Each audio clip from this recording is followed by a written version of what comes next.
So we started the AS class recording for today. I'm going to show you the remaining P2 problems. A couple of them graph problems are there in the force and moment worksheet, which is pretty interesting and important for me to explain, I believe. I'll do those, and also I'm going to try and cover and finish the work energy power chapter. If you wonder, finish what? The answer is the work energy power chapter basic that you're going to read for your AS syllabus is practically exactly same as what you've learned in your O levels. So you have to have basic ideas about how work is calculated, how GP is calculated, how K is calculated, and how frictional or forces or resistive forces can reduce the total energy amount of a certain given system, provided it is present in the system. এই জিনিসগুলোর উপর base করে আমাদের কিছু idea based question আছে. So the theoretical approach is very same except for only one new formula is there. That is work done on a gas at a fixed volume is given by a formula. ওই ফর্মুলাটা আমি তোমাদের explain করে দিব, don't worry about that. ওই একটা additional formula ছাড়া আমাদের থিওরিটিক্যালি আর নতুন কোনো কিছুই নাই. We'll need to understand very specifically about a couple of scenarios. So the idea is that AS level in the AS level, the content or the questions of the work energy power you guys the same understanding for the theoretical level as your O levels understanding, but the application of those ideas are much more deeper. Application of those ideas, calculations of those ideas, scenarios regarding work energy power things, they're a bit more complicated and more in-depth for your AS level. So it's all embedded in the understanding and approach of the question, but the knowledge, theoretical knowledge that you're going to require are pretty small. So the discussion is going to be pretty small about the work energy power chapter. We can directly and we will directly jump into worksheet solution, and whenever we do that,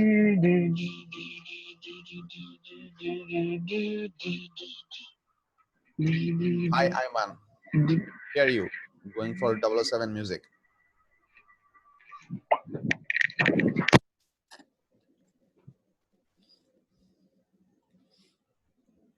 Anyway, so that's what we're going to do for the work energy power chapter. So without any delay, it's about 7 minutes. I hope kids who are interested and remember today's class, they're here. So we'll start the today's class.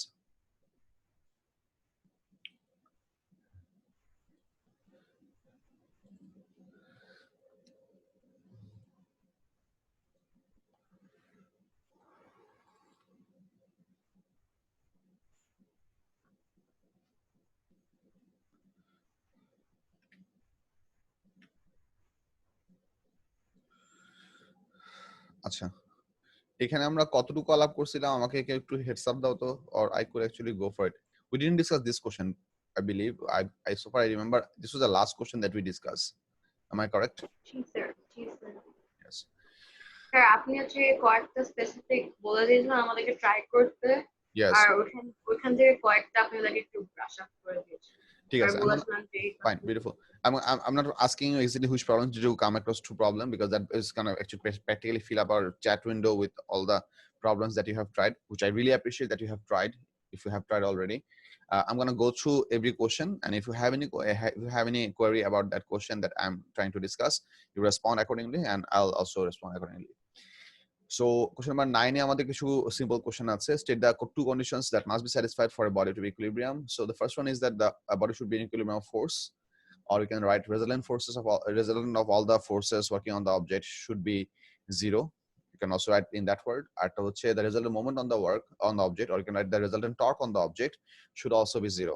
Or you can write that total sum of anti-clockwise moment on the object should be equals to total sum of the anti-clockwise moment. So you can write it down in your own words, but choice of words is the important key here. If you miss out a very specific crucial word, for example, in the force, if you don't write the word resultant, if you write sum, then it might be a bit of a, it might cause a bit of an allergic reaction towards the examiner, because for vector quantities, we prefer to use the word resultant. So, but if you wonder, then why can't we write resultant for moment? Moment is also vector quantity. The reason we do not have to, I mean, the examiners prefer the word sum for moment and the word resultant for forces is because moment is a vector quantity which exclusively has two possible directions, clockwise and anti-clockwise. That's it. It can have different values depending upon your F and D value and the angle. These are the three variables which can give us different value of the moment produced by a force or produced by a torque. But the directions are only two. clockwise moment, anti-clockwise moment. That's why we can write that sum of anti-clockwise moment should be equals to sum of clockwise moment. That works. But for the case of force, we have to prefer the word resultant. So that's important. Then it says three coplanar forces act on a body that is in equilibrium. Describe how a vector triangle to represent these forces. This is very simple. This is all about the idea about having a closed polygon or a closed triangle. So you can basically write that you can just draw a triangle over here and arrow three forces in a single order, either anti-clockwise or clockwise order. Then you have to go ahead and write the description that when multiple forces working on an object, and three bole dise triangle bose na three coplanar, yeah. When three forces act on an object, if we draw all the forces with appropriate scale and direction and place them one after another, if the three coplanar forces produces an equilibrium, then the triangle or vector triangle produced should be a closed triangle. That logic should be good enough for you to explain how this works. Pretty simple stuff. C নাম্বারটা কি আঁকতে পারছো সবাই? না sir. আচ্ছা, এই ড্রয়িংটা কিভাবে করতে হয় আমি দেখাচ্ছি। Hold up a second. C number question আমরা একটু দেখে নেই। আচ্ছা, আমি তো এখানে নিয়ে যাই দেখাতে পারবো। Have a look. The question says a weight of 7 Newton hangs vertically by two strings AB and AC as shown in figure 2.1. For the weight to be in equilibrium, the tension in the string AB is T1 and string AC is string AC is T2. On figure 2.1, draw a vector triangle to determine the magnitudes of T1 and T2. Okay. First thing first that I need to convince you, this figure is not drawn to scale. They have only given us the alignment of the three possible forces, so that we do not have to we can have the advantage of not go ahead and use our protractor. These three lengths of the forces that they are showing us are not drawn to scale. That's the first thing I need all of you to understand. So they have really labeled a 7 Newton over here. These are the three forces that we're going to have available for the scenario. So if you want to visualize this visualize this case for our practical case, if I just take out this figure, copy paste it. Let's say we have an object that is located over here, and that object is subjected to these three forces which are working in three different directions. So that's sort of the figure that we're trying to get at. But what I need you to understand that here they're asking us that, have a look at the thing. On figure 2.1, draw a vector triangle. They have specified what diagram they are asking from you. They are asking a vector triangle, not a vector parallelogram, to determine the magnitudes of T1 and T2. So we have to try and do that. There are a couple of steps to this problem. I'm going to discuss my part of the discussion and then I'll take questions from you. So, one of the logic that we can apply is that whenever three forces working on an object produce equilibrium, the resultant of any of those two should be equal to the third and opposite. This is something that I have discussed to you in the earlier classes, that if we have three forces, let's say A, B, and C, I'm not writing F because I can only represent the forces as C. If this is the case, then if you take any two on the left side, on the right side, you're going to have the negative vector of the other one. So I can write A plus B equals to minus C, or I can write A plus C equals to minus B, or I can write B plus C equals to minus. So that can happen, which means resultant of any of the two forces should be exactly equal to and opposite in direction of the third force. Now, what I need to understand for this figure, the resultant of these two forces should be such that it will perfectly counteract the vertically downward 7 Newton force. So these two forces should have a resultant that should be working in the upward direction that should have a 7 Newton force. So you are trying to draw a vector triangle somewhere over here that should represent a 7 Newton upward force, which should be the resultant of T1 and T2. You are not trying to incorporate the result, this 7 Newton force in your figure, but this is over here for your reference. They have given us all the three forces for this figure, but they are asked us to draw the vector triangle to involve T1 and T2, not 7 Newton. But we'll need this 7 Newton to draw this figure properly. Okay, what I need you to do, measure with your ruler how much vertical space do you have for this amount of space. I mean, from here to here, how much vertical space do you have, to get an idea that how big the triangle can be. Have a measure in your actual paper if you have printed them.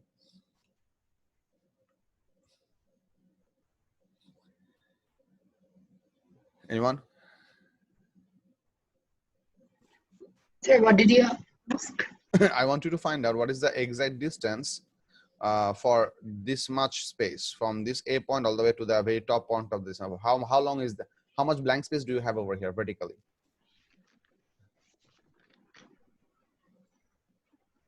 Approximate. Sir, I don't need an exact number, but I need an approximate value. About 12 centimeters. Okay, we have about 12 centimeters. Okay, beautiful. So now we need to think that the weight is labeled to be 7 Newton.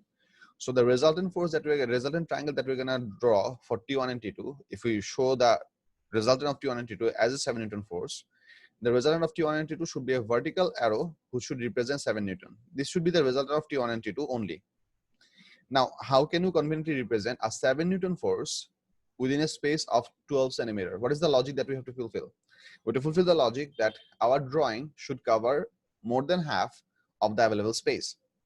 The amount of space that we have available over here is 12 centimeter. The usual way, I mean, what I'm discussing right now is about the choice of scale. That's what I'm trying to get in your head.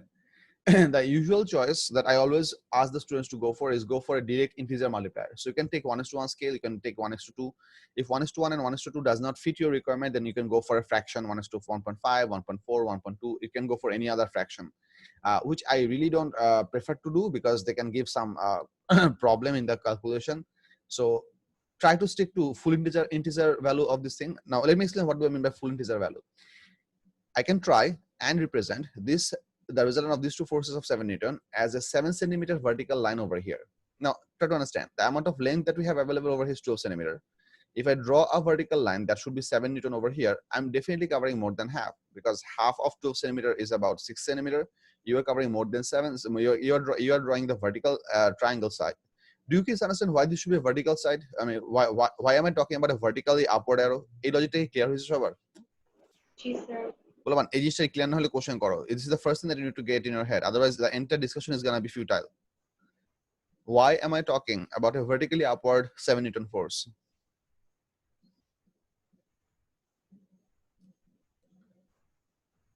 Okay. এটা T1 আর T2 এর resultant force.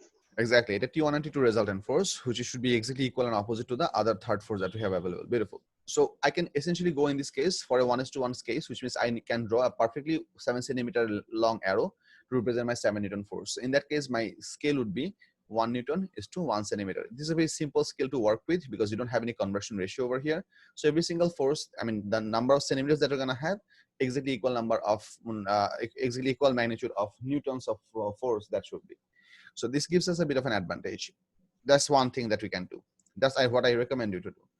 If you still want your diagram to be even bigger, to fill up this space as much as you can, some kids feel that you can choose any other convenient number that is you are convenient to do. For example, you can go for, let's say, a value of, let's say, 1.4 or 1.5. If you choose a scale of 1 Newton represented by 1.5 centimeter, you can still do that. I'll tell you why. Because if you choose 1 Newton as 1.5 centimeter, then how much should 7 Newton represent? Think. 7 into 1.5. 7 to 1.5, that should be 10.5 centimeter, right? Now you have within this space available 10.5 centimeter. So you can go for a 1.5 scale, which is not essential, but it's not essentially harmful.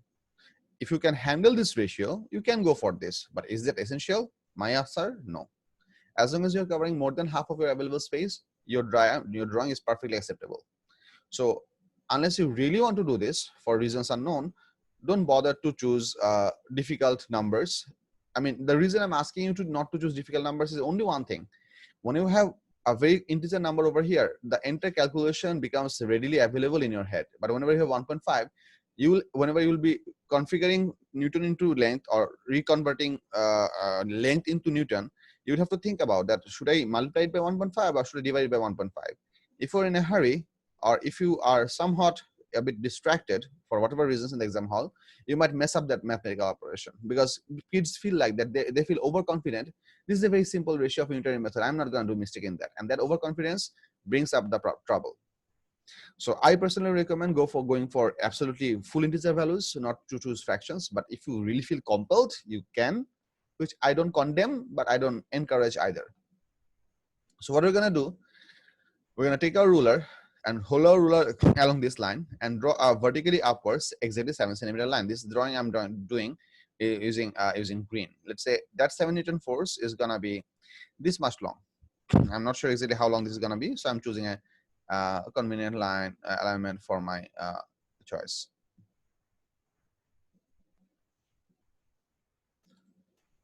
Okay, let's say this much is going to be my 7 Newton. Kids, remember, question has specified for us to draw a vector triangle, not a vector parallelogram. If it were supposed to be a parallelogram, things could have been done in a different way. I'm going to show you what if the question did ask us to draw a parallelogram in a bit, but let me just finish the triangle part first. Now, once you have drawn this force completely, you can pretty much label this as a vertically upward arrow as 7.0 Newton. You can label this. I would label this because I know that this is up to 7 Newton. Now all that you are left to do is to complete the triangle. Now have a look. Here you have 35 degree, right? And this force over here is how much? 50. Now, like I have told you in the very beginning of the vector diagram that you can shift a force from one place to another place by keeping its direction and magnitude same. What I mean is this. I'm gonna steal this F2 force from here. I'm gonna also go for transparent selection. Let's say this is the T2 force that I'm gonna steal from here. So I can place the T2 force over here and go for a parallelogram rule. If I want, I can place it over here. I can place it over here. I can place it over here. I can place this T2 force anywhere on my vector diagram. That doesn't matter. What I cannot do is I cannot tilt this alignment. My T2 force should be scale-wise proportionate to whatever the scale that I'm trying to work with here. And also, my T2 force, the force that I'm trying to shift should be exactly parallel to the original direction. So what I'm going to do over here, now have a look. If I move this T2 force up over here, and if I roughly assume a vector triangle that is supposed to be like this, just visualize in your head, shouldn't this angle, have a look where am I moving my mouse? I'm not placing this over here. Shouldn't this angle be exactly 50 degree? Because they're alternate angles. Have a look. This angle. This angle is supposed to be 35 degrees. Do you agree on this information? So what I'm going to do at this point, because I understand this logic, I'm going to keep this force over here. Let that be over here. Getting back to the figure. So I'm now going to use my protractor to draw a perfect 50 degree line over here. That line might actually go through here. That might go through here. That might go through here. Doesn't matter. This can go anywhere. Whatever, but you're going to be true to your drawing that this is going to be 50 degree. And then you might have to extend this figure a little bit, or if they actually cross on your figure, I don't know how this is going to turn out. I forgot. Then you can essentially label that crossing point as your endpoint of your triangle, which perfectly works. This is the alignment of T2 that is given. This length of the arrow does not essentially represent T1.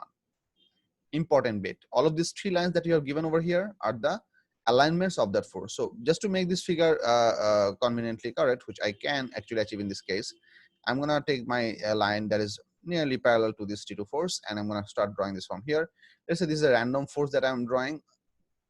So let's say in this case, I'm having a crossover here. You don't have to draw this all the way long, but you can essentially finish it up over here. Or if it is to go up over here, you can draw it a bit longer, then you can extend this over here. It really doesn't matter how you draw this thing. But let's say I have drawn this much. Now simply you have to label this force upwards, label this force in this direction. This one is already labeled as T1, so you don't have to relabel this. You can label this one as T2, and you must definitely label this one as 50 degree. This is important. The examiners are going to judge you based upon this notation of this alignment. Now all that is left for you is to measure the exact lengths of this much side in centimeter and this much size in centimeter. You don't have to draw these curved arrows. I'm just showing you how much you're supposed to measure. Whatever the centimeter value of the side of these two sides of the triangle, those are pretty much your Newton values of the T1 and T2 forces, and that's pretty much it about the drawing.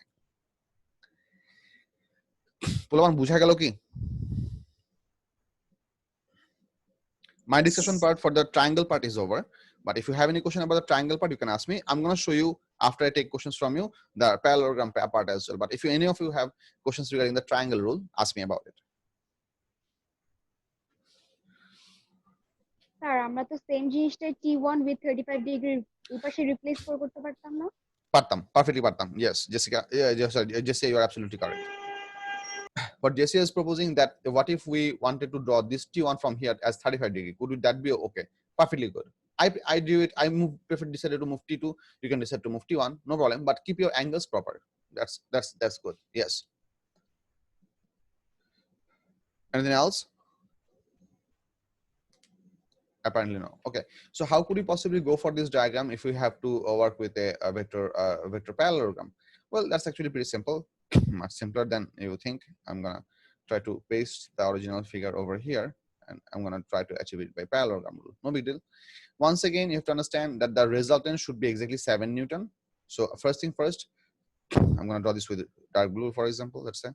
So first thing first, I'm gonna draw 7 Newton force over here,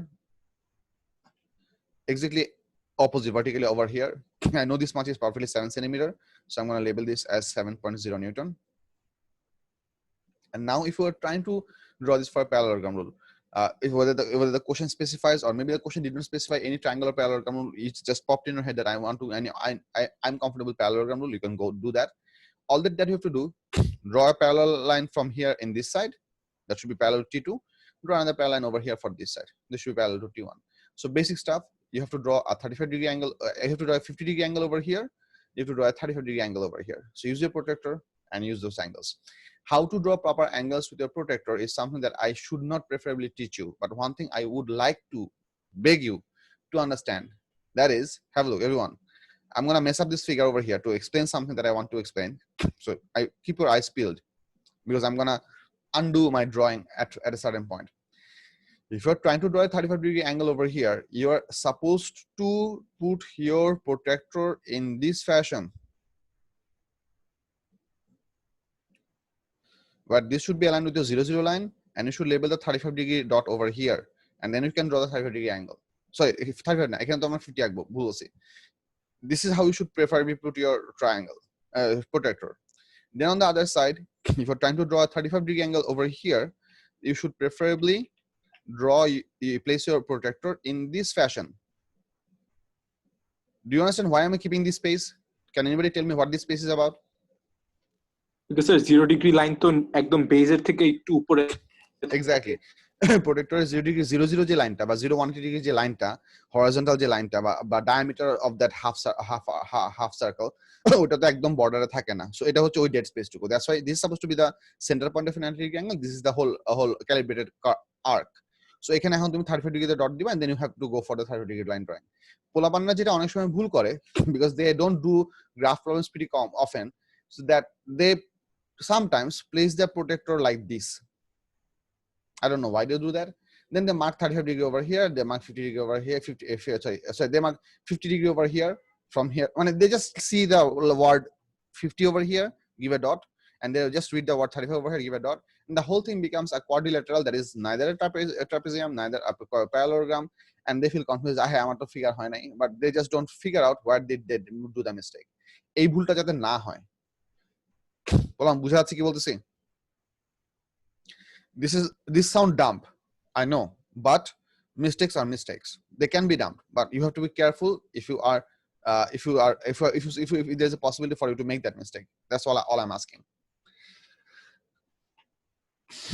So I'm gonna undo these parts.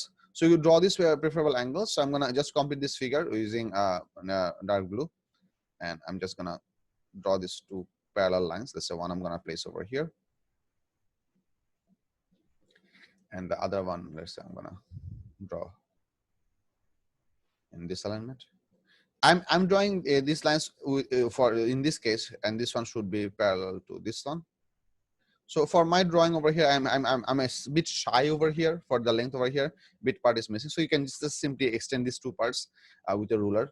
I'm not bothering to draw a straight line, so I'm just filling this up, and you are done with your parallelogram rule. But once you have done your parallelogram rule, you don't basically have to don't have to do anything. But I would highly recommend that you give the you provide examiner the information that what is the logic by which you draw this line. So preferably label these two angles. That way examiner would know that what is it that you do. No, I mean, what is it that you did?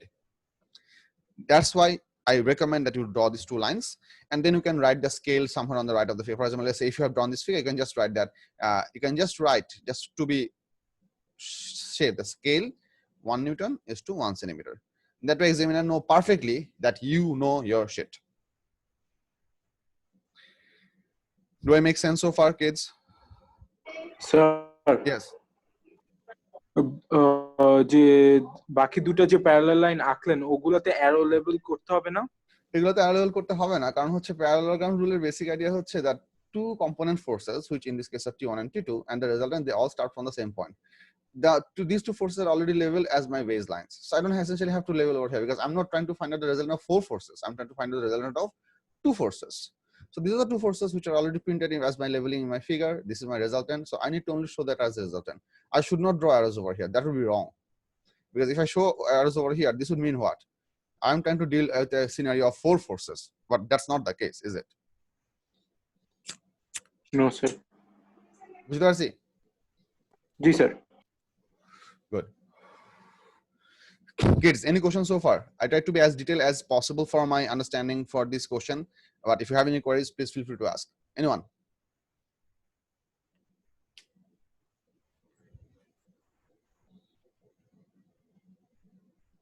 Good. You can go through these lectures later on. If any question pop in your head as well, please always feel free to ask me personally in the messenger. That's our buji nai. Prefer to see the video part multiple times if you have questions, and then if it still doesn't make sense, always approach me. Do not have your questions unanswered. That will produce a base for understanding of your physics, which is not going to be solid, and you will be stumbling upon that problem every once in a while. I'm going to be doing this part, question number 10, this graph. এটা কি সবাই পারছো? Sir এটা last ক্লাসেই করেছি এটা করি নাই। মনে হয় স্যার এটা না স্যার 8 নাম্বার কোর্স এটা কি পারছো সবাই? জি স্যার Sir. এটা খুব একটা ডিফিকাল্ট কোশ্চেন না, জাস্ট ভ্যালুগুলো দেখে সাইনগুলো ঠিক মতন বসায় ক্যালকুলেশন করলে পুরোটা হয়ে যায়। জাস্ট লাস্টে একটা ছোটখাটো জিনিস আছে, আমি সেই জিনিসটা একটু দেখাতে যাচ্ছি। একটু আমি এই ফিগারটা একটু কপি করে নিই।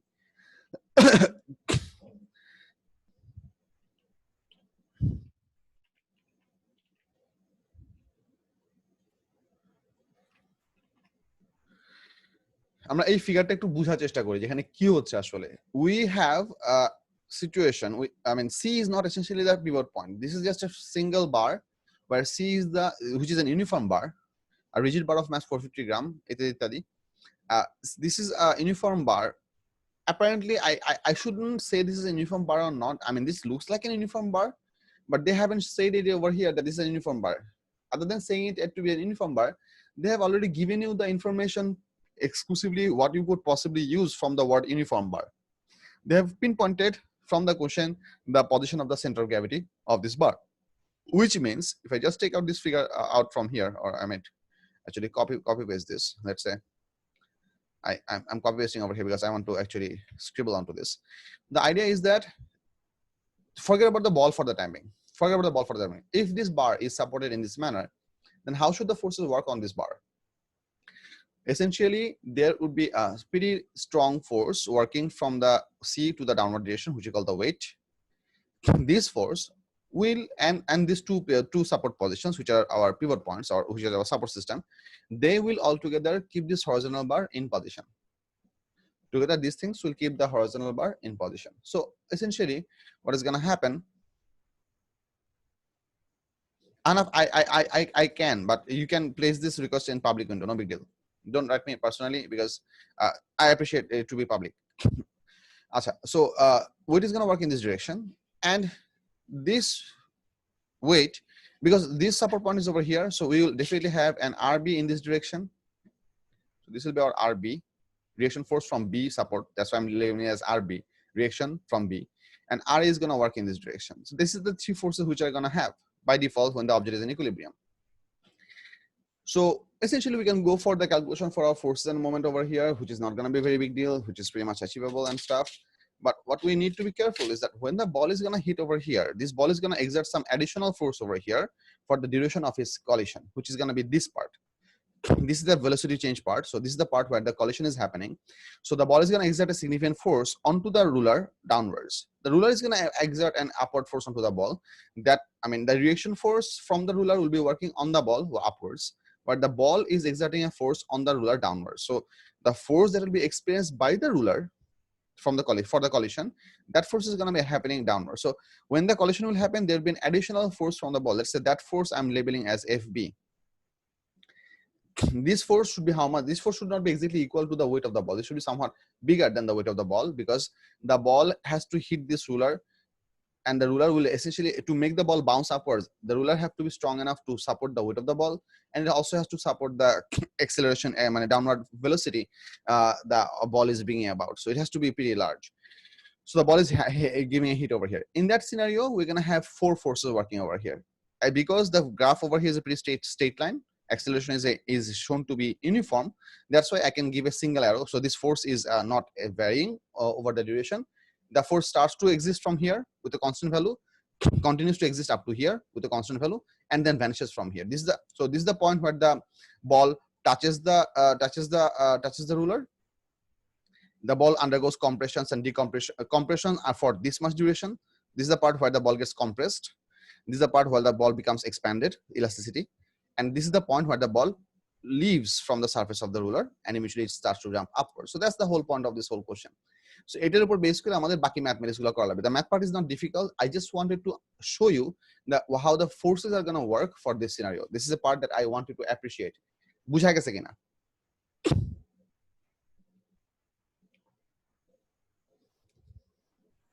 The question is not essentially difficult. If you just take all the values over here and go for all the calculations, it's pretty simple. So I'm going to move on. Question number 11 is a question from your O levels, which you should be able to do.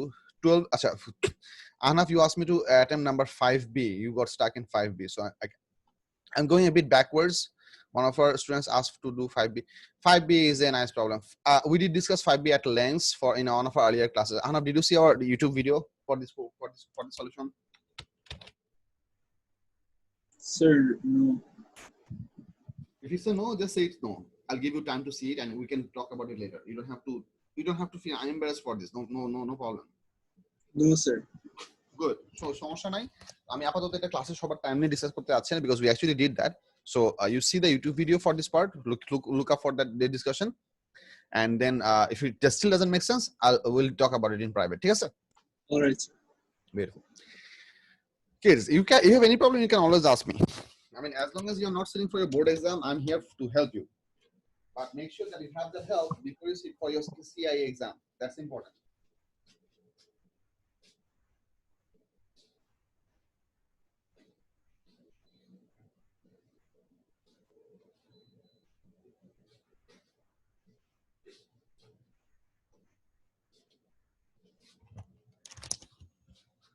Hello.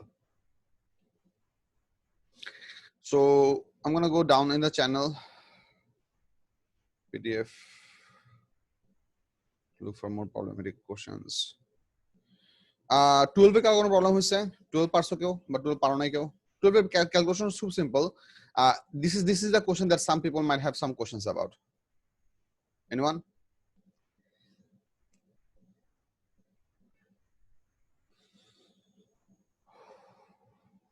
No. Good. If we did understand how did we draw that vector triangle for this one, we should be able to draw this figure as well. But still, just to be on the safe side, that I in my brain know that you can calculate this, draw this figure. I'm going to show you how to draw this diagram for everyone so that it can become a part of our lecture, and we'll take more problems afterwards.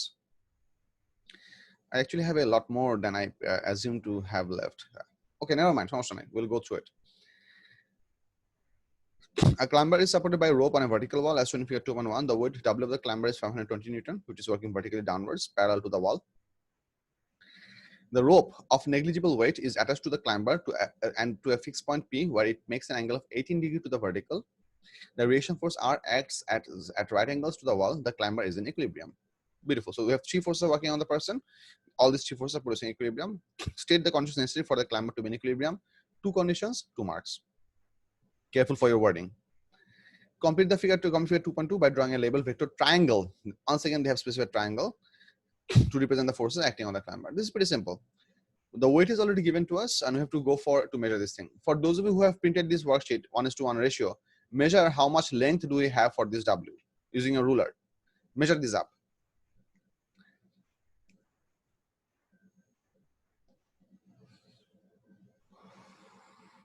Measure the length of this W arrow that they have given to us, because we are going to need that to complete this figure. I'm going to show you all the possible. 5 centimeters. Exactly. Yeah, seems so. Yeah, exactly 5.0. Okay. What I assume it is supposed to be 5.2 centimeter. If I print if I print it at exactly 100% without the margin things. Oh, hold on. I want to show you something. You'll be having the worksheets in a while, within 1 week, I hope, because my procedure for printing out and updating the database was paused because I went outside Dhaka, and now I'm back. So this is a thing. One thing that I'd like to show you is that if you are printing out worksheets for on your own, you should be careful to print. Let's say this is my printing option for this PDF viewer, which is Natropo. I prefer to use this one. Make sure that page scaling is set to none. If you have the page scaling set as none, different interface can have different option, but this is always available in some part. Other than this, I can do this. Expand to fill shrinkable area. You'll see that it has become a bit smaller. Sometimes printers have this option enabled so that everything, whether the page is bigger than A4 page or smaller than A4 page, everything is perfectly spaced out. You have the optimized use of the page, but that makes your figures somewhat smaller, about 4 to 5% smaller. This is why this is important that you keep this setting at none. If you keep the scaling at none, you're gonna get the exact size of the figure as it was in your question paper. That's how I have made these worksheets. Hold on, বুঝছো কি বলছি?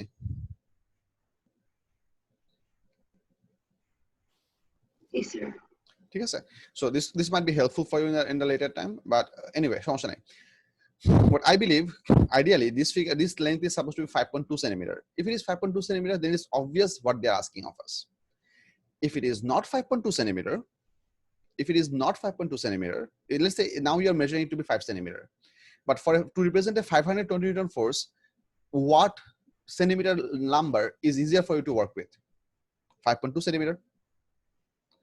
Kids, think about it. I'm going for a very easily manipulable ratio. Do you guys understand why 5.2 is a good number for length? Yes. Yes, sir. 1:10 ratio. Life becomes easier in that way. So that's why if this is 5.2, we're gonna directly use this length. If it is not 5.2, we're gonna extend it to become 5.2 and use that entire length for our purpose. If it is bigger than 5.2, then what you're gonna do? If it's bigger than 5.2, then what you're going to do? In that case, you can do one thing, which is an additional. Let's say this figure is given to you, and this diagram over here is representing, let's say, 6. What you need to find out that is 6 a full multiple of 520? Divide 520 by 6. See how much you get. Do you get a full integer value, or do you get a fraction?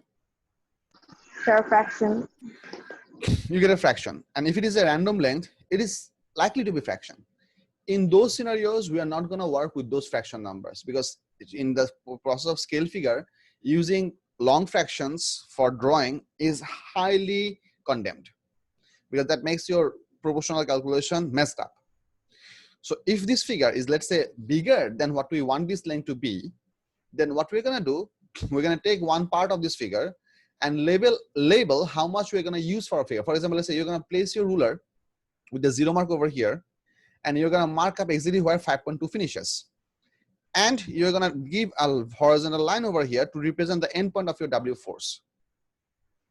How we're going to deal with this thing, I'm going to talk about this later. And then once you have done this thing, then you can go ahead and draw all these figures over here. For example, we have a 18-degree force upward left over here. So I can draw an 18-degree T force over here, and the reaction force can be drawn over here.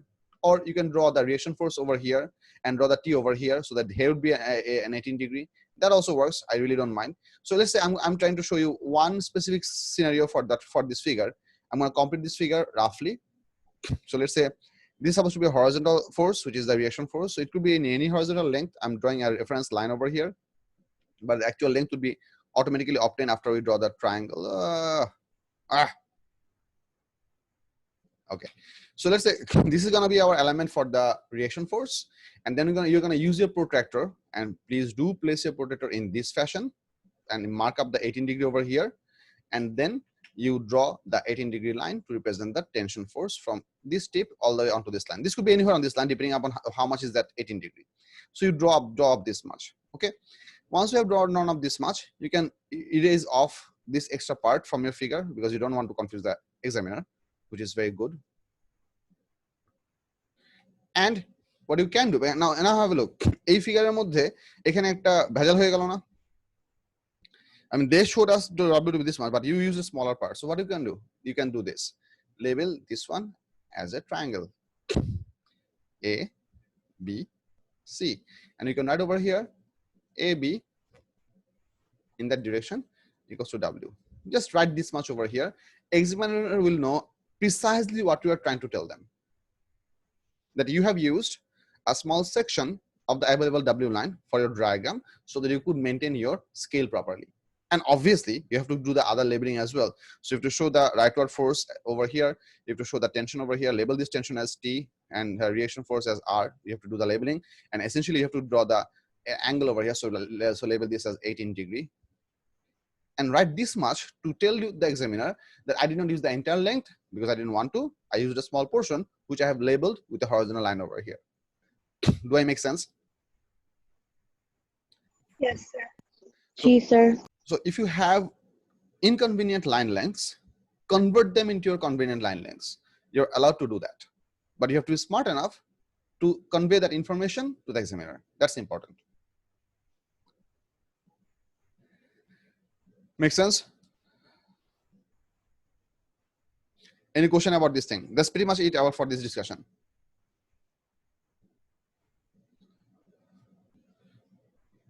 Apparently no. So rest of the part is pretty simple. I mean, you have used a 10:1 ratio over here. So whatever the length of the centimeter you get, you multiply by that by 10, you get the value of tension. Same thing goes for this one. So you just over here, they've given you 2 and 1 mark. The reason is that you should show that written calculation over here, that this much length into 10. And to be on the safe side, one thing that you can always do, which I really appreciate, you can write over here, scale 10 Newton is to 1 centimeter. If you write this up, examiners are going to be happy for you, which helps. I'll tell you why this helps. I mean, many of you might feel like that this was not asked in the question. Why should I even bother to write this? Here's why you should bother to write this. Let's say later in the question, there is a descriptive question, state and explain. Or let's say there is a question that describe or comment. This kind of questions are there. You wrote something that makes sense, but not easy, is not included in the mark scheme. If you make a good impression out of yourself on the examiner, examiners are likely to give you marks for cases where they otherwise wouldn't. This is also the exact reason why students should never do double lining in these spaces. Some students tend to do this, that they write one line over here and the line over here and the line over here and the line over here, fill up this whole space with 8 lines for these 2 marks. I don't know why they sometimes do that. Don't ever do that. Before you start writing your answer, think in your head. What am I going to write?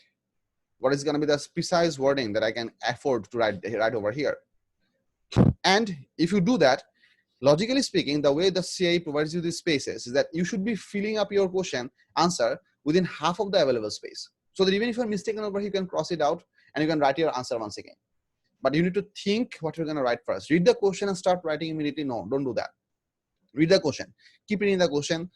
Make the logic in your head. Make the sentence in your head. And then you start writing. And you'll be pretty well done over here. Don't ever do this. This makes the impression of the student to the examiner extremely poor. The examiner would know in their heart that you are not a physics person. You're trying to give a lot of information, and the problem is that if you write a lot, it's not prohibited.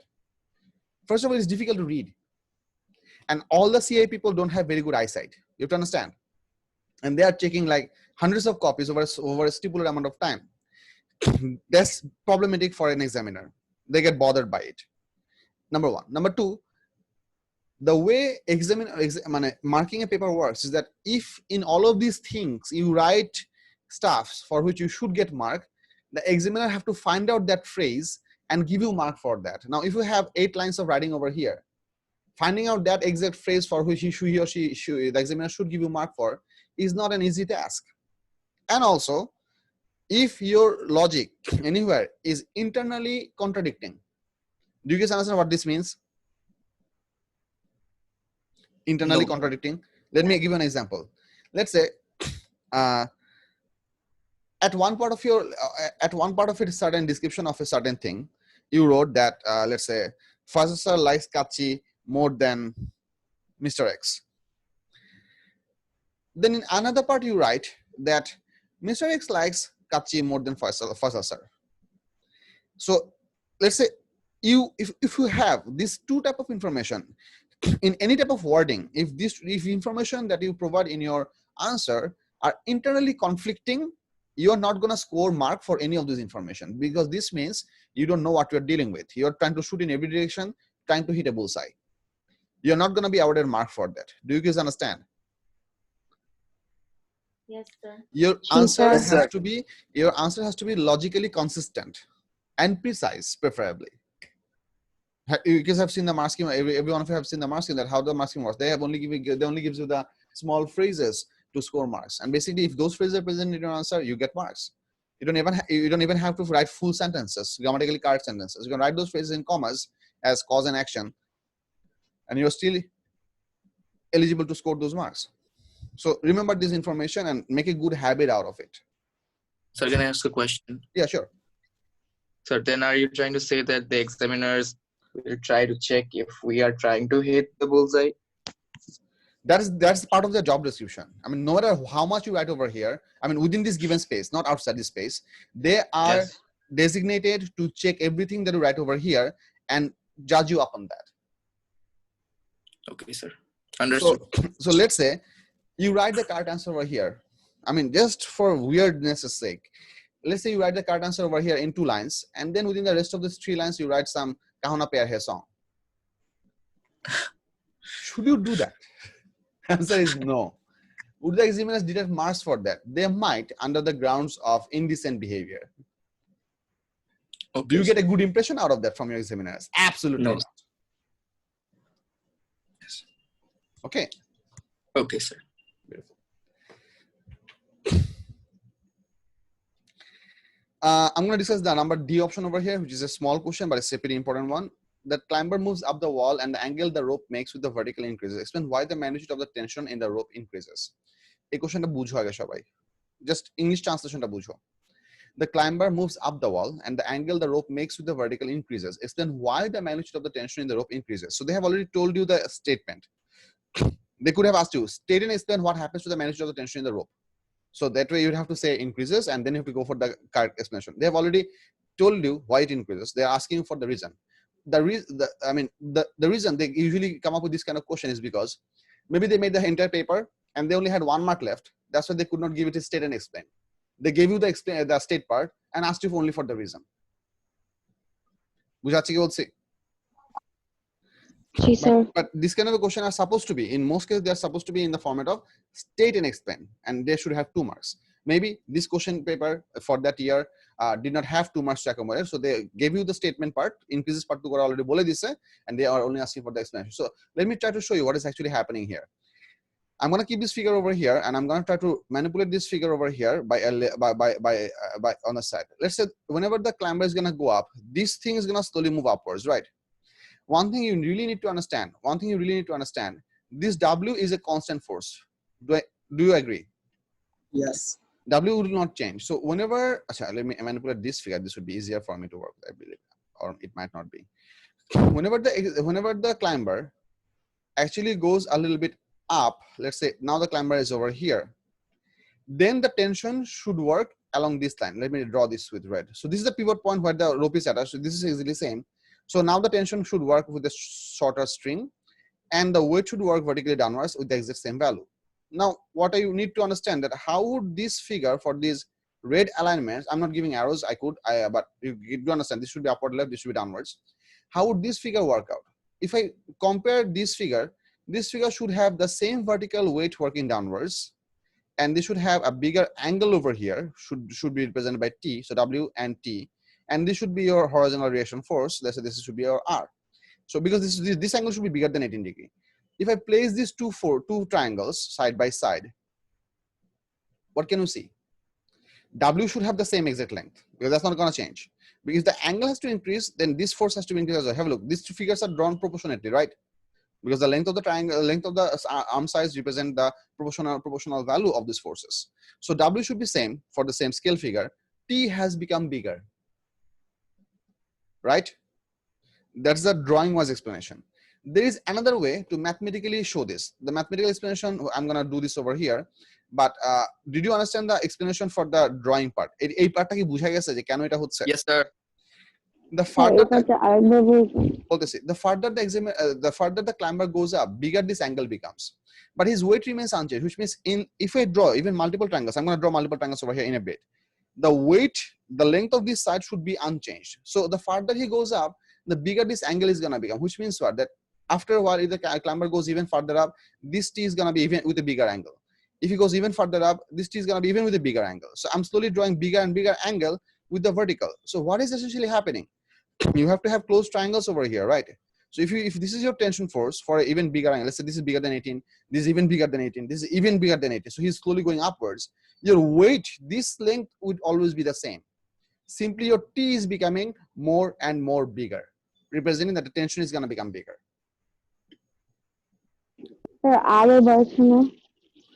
হ্যাঁ আরো বাড়তেছে, definitely আরো বাড়তেছে, obviously, because if আরো বাড়তেছে, but W is remaining the same. That's the point. আরো বাড়তেছে. If you wonder that আর যে বাড়তেছে সেটাকে আমরা কিভাবে compensate করব? Well, it's pretty simple. Have a look. This is a small force with a small. This is a small force with a small angle. This is a large force with a large angle. Both of which are going to produce the same angle. So let me show you what I mean from here. I'm going to get into the mathematical part of this discussion over here, which might make a bit better sense. Let's say, let me copy this up. If you have to already ask it, so it's fine. Let me manipulate this figure. No problem. So let's say if I write this angle as theta. So I'm writing this as theta because I want to use this theta for my discussion. Let's say this is T and this is theta. I can divide. I can essentially say that if I want to bring this theta over here, I can draw right over here 90 minus theta, or I could possibly draw a possible vertical line over here, and this angle should be also theta. Do you agree? Alternate angles. If you wonder এটা কেন করলাম, করার একটাই কারণটা হচ্ছে I want to divide this force into 3 parts. Along this line I should have T cos theta. Sir, can you show which force that is being divided into 3 parts? 3 parts, sorry, 3 parts, not 2 parts. My bad. I'm going to divide the tension in 2 parts, vertical and horizontal components. My bad. Okay, sir. So I can write this vertical upward component for T as T cos theta because this is the adjacent component, and over along this side I should have T sin theta. Now what you should understand, this is not the actual scenario, this is actually the rough figure. If I draw it on the actual scenario, I can draw it over here. Let's say if this angle was theta, for this figure I could write that if this is theta, then if this is an alignment where this is also theta, this side should be what? T cos theta, and this side should be what? Sorry, not this side, on this direction, this should be what? T sin theta. So the way it's going to work is that T cos theta part will always be balancing the W part because W is a constant. The total value T cos theta, that should be perfectly balancing W. This has to be true. And essentially T sin theta should be also equal to what? R. That's the division of the forces into their horizontal and vertical components. Now try to think about it. Here is the theta. As the person slowly goes up, what happens to this angle? Is the angle becoming bigger or is the angle becoming smaller? Bigger. It's being bigger. The angle is becoming bigger. W is a constant. What happens to the cos theta ratio as theta becomes bigger? Sir, it increases, Smaller. right? It decreases. It decreases, which means as theta becomes bigger, cos theta value, this trigonometric ratio value is going to become smaller. So to keep the product equal, T has to become larger. I mean, if the product of two numbers, A, B, is supposed to be, let's say 60. If I say B is decreasing, then to keep the product 60, A has to increase by the exact opposite proportion, right? Yes. That's exactly what I'm trying to show you over here. That as theta increases, cos theta decreases. To keep the product of T and cos theta equal to W, as cos theta decreases, T has to increase. এই ব্রেকডাউনটা বুঝা গেছে সবার? Yes. Sir. So যারা respond করতেছো না, I assume that তোমরা বুঝতেছো দেখে রেসপন্ড করতেছো না, but if you have any question, please do ask me. So I'm going to have a look at the mark scheme of this question just to have a look at what the examiners were looking out to get. So have a look. This is 13. Theta is larger, hence cos theta is smaller. T equals to W by cos theta. Okay, so here they subjected the T, which is perfectly good as well. If you subject T over here, I can write T over here equals to W by cos theta. So you can use that information as well, which can work out as cos theta, as theta increases, cos theta decreases. So as the denominator decreases, the total value of this ratio increases. Same stuff. Exam sheetটা পড়ো, দেখো question থাকলে আমাকে বলো। Everyone help yourself. I don't want to read this. Exam sheetটা পড়ো সবাই, question থাকলে আমাকে বলো। Sir, question is, আপনি যে ডায়াগ্রাম দেখায় বুঝাইছেন ওইটা আমরা কিভাবে অ্যানসার লিখব? তোমরা এই ডায়াগ্রাম দেখে আনসার লিখবা না। ডায়াগ্রাম দেখে তোমাদেরকে বুঝাইছি to give you a visual representation idea that this is another way to visualize this thing, to get your concept built up. Actual answerটা তোমরা mathematical equation দিয়ে লিখবা। This is what you're going to adopt. I showed you this to give you an idea in terms of what's going to happen to this figure, what changes is going to happen to this figure if the person is slowly going up. That's what I'm trying to show you. Student অনেক সময় জিনিসটা ভুল করে যে as the person goes up, this T remains same. It just becomes, students sometimes think that this T will be like that, and the W is going to become smaller and smaller and smaller. But that's not the case. This is wrong. W remains same. So, and the vertical component of T has to equal to W, which means as the angle becomes bigger, the T has to become such big so the vertical component of T should be exactly equal to W. W remains unchanged. That's the part that I wanted to get in your head. You don't have to, and you should not use this information to write that answer, because that's going to be entirely descriptive and you will be lost into words. Don't try that. For answering this question, stick to this explanation. But I want you to understand this figure. That's my point.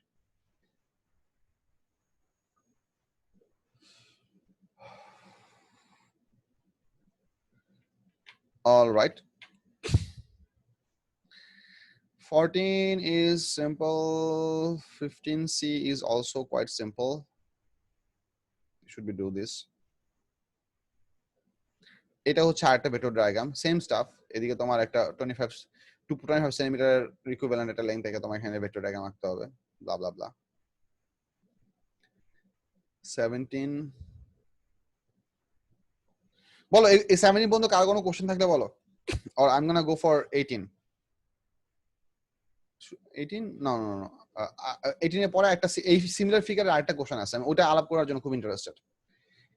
Up to 17 anyone any question? কোনটা? 20। হ্যাঁ, ওই 20 তে যাব, মানে এটার মতো similar একটা figure আছে। anyone question up to here? no. আচ্ছা, এই যে এইটা একটা ফিগার ভেক্টর ডায়াগ্রাম, এটা নিয়ে একটু আলাপ করি। This is a good one. এখানে একটা জিনিস বলছে যে there are a tanker ship which is being pulled by 2 tugboats over a certain narrow channel. If you wonder that why is this to be done, the reason this is usually done is because that whenever a certain large ship enters into the jetty area where you have a lot of ships and they're parked, I'm not sure, they are not parked, they're jettisoned, yeah, that's the word. They are parked on the water. It is always convenient and safe not to run the tanker's main engine to move it around, rather using small boats to slowly pull it around, so that you do not do accidents. This is how it usually works. So this is happening over here. They have given us the resultant of this much. They have asked us to draw these two forces. So you can draw these two forces anyhow. Once again, they have specified vector triangle. So bottom line is very simple. T2 should be downward left of 15 degree. T1 should be upward right with 25 degree. So what you can do, draw a 25 degree line over here. Let me just take this up in our drawing board.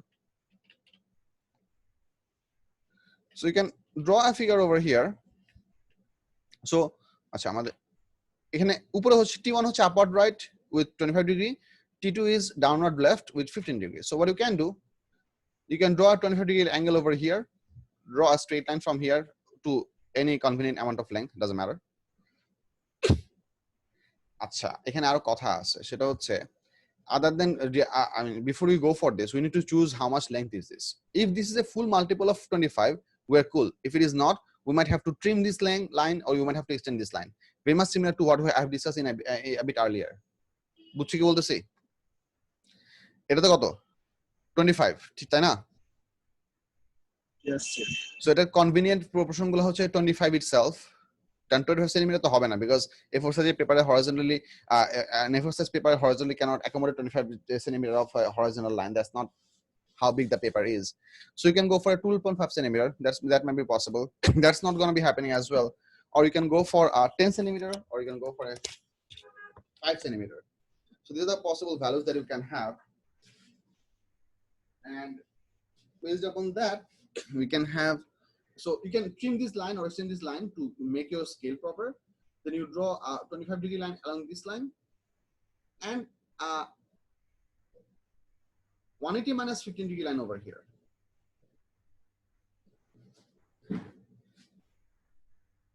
Did I say it wrong? No, sir. It's not. Hold on. এখানে কি দেখালাম? এই অ্যাঙ্গেলটা কত হবে? 15 degree. এই অ্যাঙ্গেলটা হবে 15 degree. If you want এই অ্যাঙ্গেলটা কেন 15 degree হবে?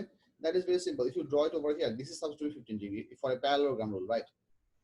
Because they are asked for a triangle, we're going to have to draw this over here. So with the force, it's going to be 25 degree over here, 15 degree over here. They're going to cross at a point, level these 2 points, and you do arrows, do the measurement, and you're good to go. I hope you should be able to do this if you actually try. So I'm not, so if you do try and still can solve it to its precision, I'll help you later. And obviously in all vector diagrams, you have to give what? Direction. Arrows. Direction, that's one thing. There are more. Keep coming. Angle. Newtons. Units. Name of the forces. Name of the forces and also the angles. Vector diagram এর labelling গুলো যাতে miss না হয়। ঠিক আছে?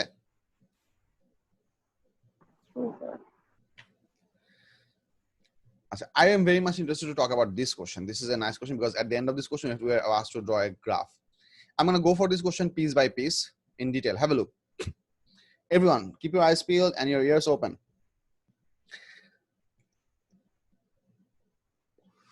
A motor drags a log of mass 452 kg up a slope by means of a cable as shown in figure 2.1. The slope is inclined at 14 degree to the horizontal. Show that the component of the weight of the log acting down the slope is 1070 Newton, which means how much of this weight is working along this line. Can you calculate that? Bolavan. This is 452 into 9.81. Or you can use 9.8 as if you want. I prefer 9.81. So how much should be this? How much should be this? Someone respond. 4434.12. Okay, give me this expression in sine or cos. Should I pick up people from the class? I think I should pick up people from the class. A lot of the people are completely quiet, like dead silence. mg cos theta. 452 into 9.8 into cos 14. Bolavan, তোমরা যারা ক্লাসে আসো, very quickly, within 30 seconds, write something in the group chat. Hi, sir. Or I just want to make sure that you're here.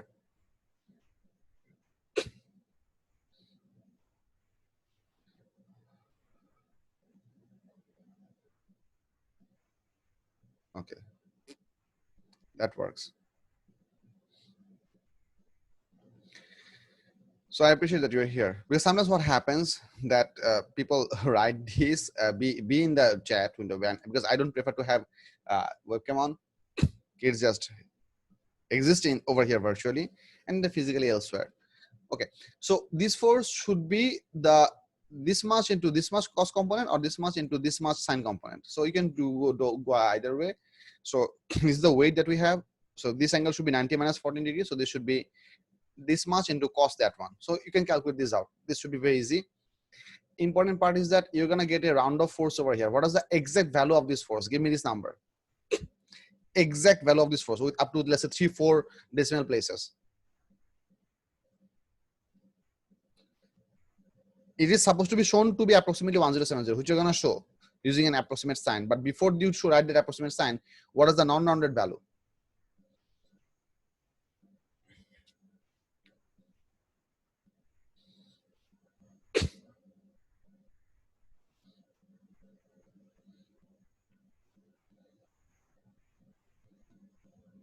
Ishtiaq.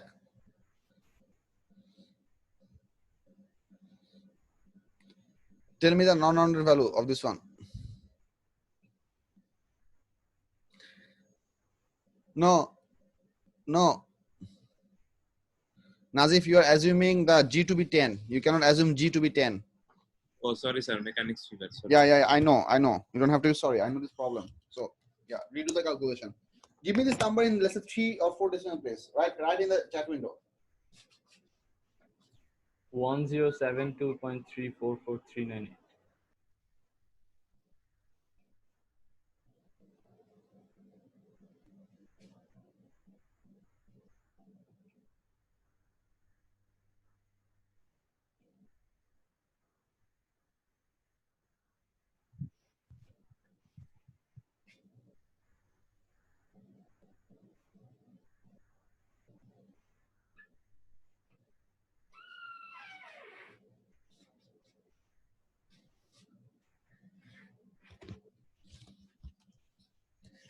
কত আসছে? 1072.344. Okay. The reason I'm asking you for this number, because whenever I'm gonna do my further calculations down the road, I'll prefer to use this non-rounded value. That's how you're supposed to do maths. For further calculation, do not use this number. If you have done, the way examiners check these answers, let me elaborate that part. If you could solve this and did get this, you're supposed to use this number. That's one way. Second way, if you are dumb enough not being able to solve this, but you want to use this information for your further calculation, you can directly use this number, keeping this space blank, and the examiner will still accept this. If you could calculate this number, you're supposed to use the non-rounded value for further calculation. If you could not calculate this number, you're supposed to use the exact quotient value for further calculation. Do I make sense? Does the specific sound good? Yes, sir. I'll say it again. If you could calculate this, you're supposed to use the non-rounded value for further calculation in applicable cases. If you could not calculate this, you're supposed to use the given value for your further calculation, both of which are correct. But any convoluted version of these two are not acceptable. You're gonna lose mark for other stuff. In many cases, you might not get a bit of a difference in your actual answer, but in some cases you might. So that's how you should work it out. Then the question says the log starts from rest. A constant frictional force of 525 Newton acts on the log. The log accelerates up the slope at 0.130 meter per second square. Calculate the tension in the cable. This part is pretty simple. What I need you to understand that if this is the log, let me draw it red. The tension of the string is working along this line. This is the tension. There is a pulling backward force of this much. As per the question, there is another backward force that should be 525. If you wonder why this is backward, because frictional forces always work against the velocity, not force. Frictional forces always work against the velocity, which means the direction in which the object is moving, frictional force / resistive forces are going to work in the opposite direction. So in this case, two forces are working downward left, one force is working upward right, producing a resultant acceleration of this much. So I can write that resultant force equals to ma. This should be come from T minus 1072.344 plus 525. This is the total upward force, should be equals to 452 into 0.130. দেখো এটা বুঝা গেছে কিনা, এই কোশ্চেনের build আপটা বুঝা গেছে কিনা?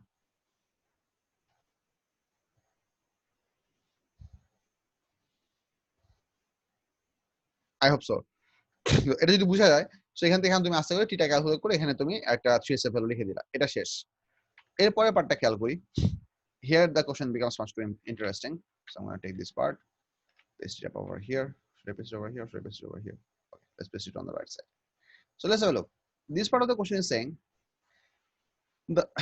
can you please read Are these writings readable? Yes, sir.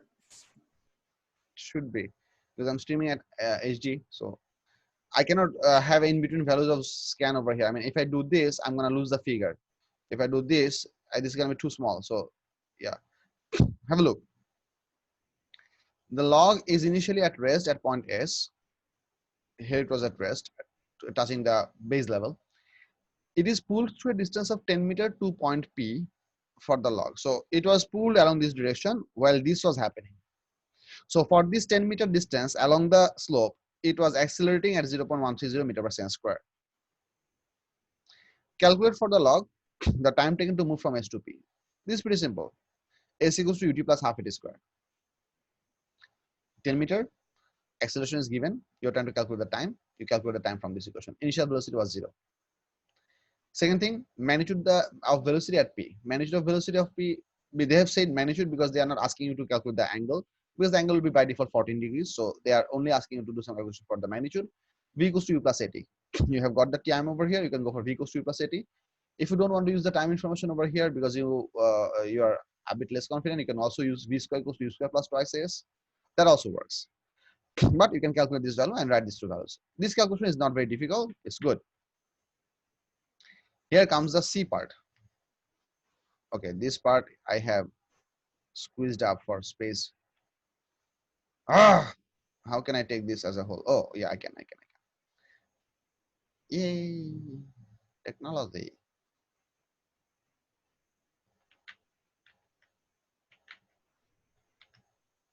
There you are.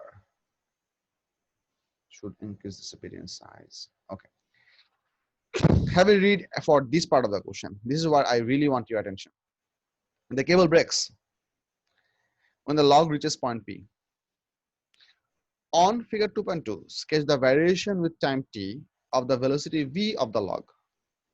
The graph should show v from the start at S until the log returns to S. ঘটনাটা বুঝো। The log was being pulled through the length of up to P length on the slope. This was accelerating over till this point. This is the location where the cable got torn up, which means the upward force is not anymore available. So what's going to happen to this log? Is it going to speed up, maintain constant velocity, or is it going to slow down? Tell me. Slow down. Slow down and go back. It's going to slow down. So it's going to eventually first come to stop. Then it's going to start go backwards.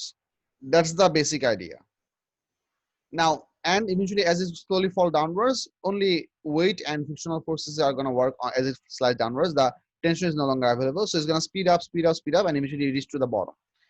So one thing that I want you to understand in your head, whenever the log will reach to the bottom, at the instant of reaching the bottom, not hitting the ground, it would have some downward velocity. The question is asking as the log returns to S. It is not saying afterward.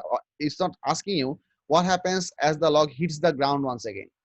It is asking you to draw the VT graph up to the point that the log returns to S, which means the final velocity of this graph should not be 0. It should be downward left in this direction. Now, how should this VT graph look like? I want you to try and tell me. Think. First thing.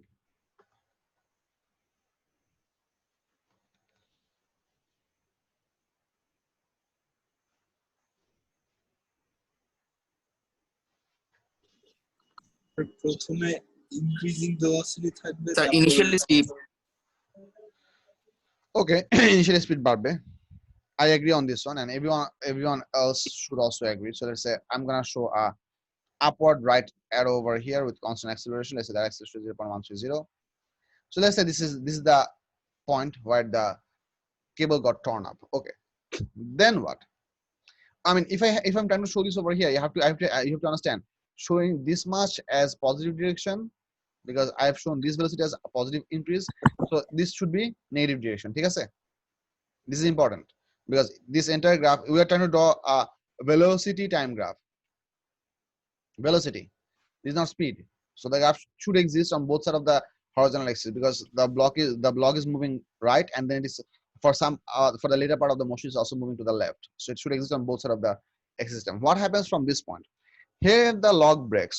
So one other thing that you should also be sure that This is where the log slows down, and let's say it reaches to 0 over here. So this is where the log actually stops. This is where the log stops a bit further above 0.4. Let's say the log comes up to here. I'm not sure about this position, I'm just speculating. So what I'm trying to show you that for this part it was acceleration, for this part it was deceleration to stop. So the log stops over here, and now it's going to start its journey backwards. How am I going to show that part over here? How should that part look like? Negative speed axis. Sir, Okay, so stop করার I জন্য should যে draw লাইনটা- something over here. How should this line? Should I extend this line? Yes, sir. Yes, sir. Kids, try to understand. The most common response is that we should extend this line. But what I'm trying to tell you is that should we extend this line? এই পরের পার্টের গ্রাফটা একটু চিন্তা করো. Let me tell you one thing. The later part will not be a direct extension of this segment. It will be something different. So think about it. Sir, কিছুক্ষণ moment তো stationery থাকবে, সো অতটুকু একটু horizontally একটা টি Axis বরাবর একটা line দিতে হবে। I don't think so.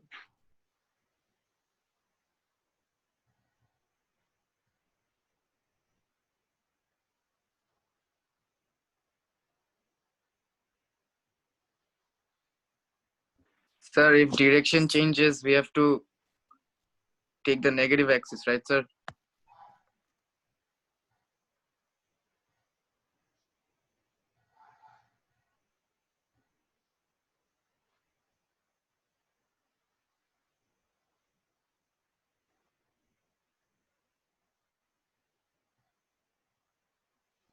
Sir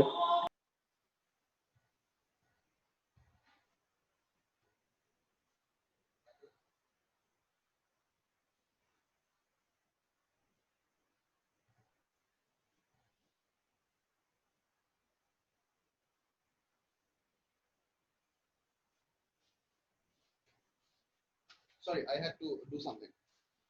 So tell me, do you think this would be a further extension? Well, one of your kids just asked me, told me, what I just heard, that this should remain at stationary for some point. I mean, think about it. Should it remain stationary over here for some point? Or as it stops, it should immediately start going backwards. Try to think of it, of this motion like as if we had throwing a ball vertically upwards. There is a continuous force working downward, which is gravity. As the ball reaches to its highest position, does it stay over there for a duration, or does it immediately starts going backwards? A very minute duration. It No. says zero. That duration would be zero. That duration would be zero. It's not going to stay there. It is going to appear to us as if it is going to stay there because of one reason. Let me clarify this for you, for every one of you. Our eye and our brain system has a memory of 0.1 second, which you have learned in your AS level. That any single object that you see at a position, our eye keeps on detecting that object for a further 0.1 second in that same position. This is why whenever a torch is rotated at a pretty high speed, we see a circle of fire, but there is no circle of fire because our brain processes that way. This is also the reason that whenever a fan rotates, we don't see individual blades. We see a shadow of the blades, right? Yes.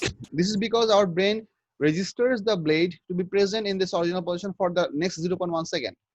So it would appear to us as if the object is come to a stop and resting for some time, but practically speaking, it is not. If you use a very high-speed camera view, you'll see that it is slowing down, stopping, and immediately moving backwards.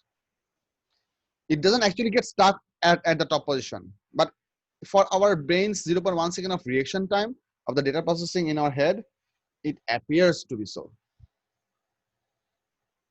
Do I make sense? Yes, sir. Okay. Let me tell you two parts where I would like to discuss. First of all, for a pretty long duration, I used to teach the case that this is supposed to be vertically downwards, and there's one single property you have to observe out, for which I was wrong. One thing that you need to show, I mean, I'm now trying to get part by part to the correct version of this drawing further down the line. I'm showing you the errors because you are susceptible to the errors very much like me. Or maybe you are Mahapurush, so you're not like me. You're not susceptible to errors. But I'm going to cover this anyway. So Sir, one এই লাইনটা আরো gradient আরো ছোট হবে না because it just exactly. started accelerating. No. Decelerating. Deceleration হয়ে তারপর আবার accelerate করতেছে না? Yes.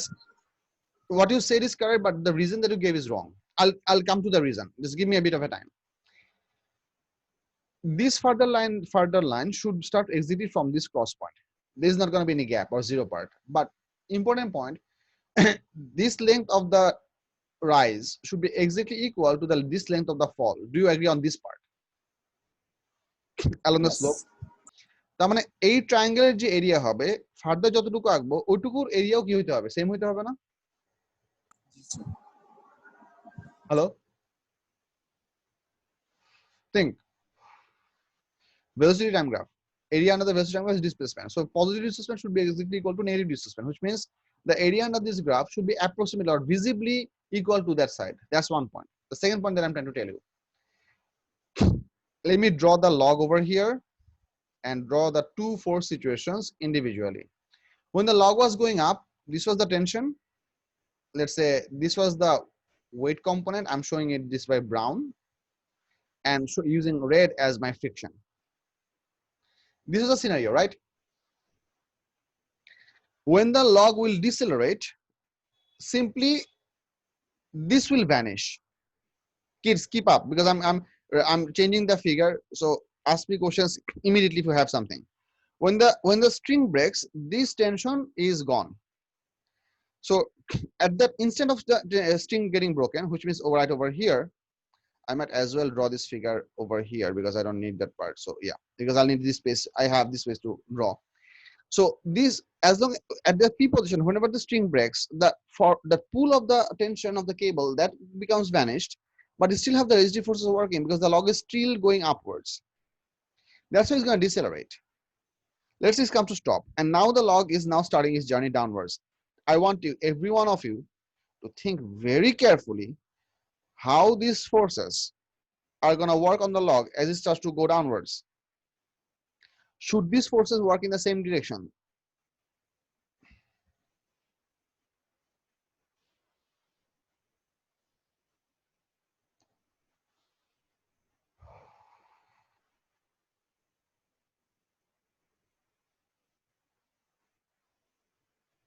Sir, what does that black line represent? I'm trying to show the brown line as the weight component, the red line as friction. No, they should Friction not. the opposite is Not in the opposite direction. Opposite যাবে? কোনটা opposite যাবে? Red line. Red line. The red line should become opposite, but the brown line? Same. It will remain same. Exactly my point. The weight component should work horizontal left, remain unchanged. But now the friction is going to reverse direction. Now we have to understand that the weight component was 1070 and the friction was how much? 525. So which one is the bigger force between these two? 1077. 107. Wait. That's why the log is going to slowly come down. So what I'm trying to tell you is that the amount of deceleration that the log would experience for this case, which is represented by the gradient of this line, the amount of acceleration for the downward motion should be somewhat smaller because the resonant force over here is really large, but the resonant force over here is pretty small. Can you appreciate this? Yes, sir. This was deceleration as it is going upwards. This is acceleration as it is going downwards. Hold on, question take the question bolo. Yeah, enough. We're gonna give a break. Just let me finish this question and then we'll take a break. So this is gonna happen. This is why the correct version of this graph for this later part, let me draw this with sky blue. This part should have a bit of a less gradient compared to this line. So I'm gonna draw this line with a slightly less gradient. And I have to draw this line up to a point so that approximate visibly the area of this triangle and area under this line. I cannot draw a solid line over here. That would be wrong because the object is gonna reach to a point with a significantly high downward velocity. So I cannot draw a vertical line over here.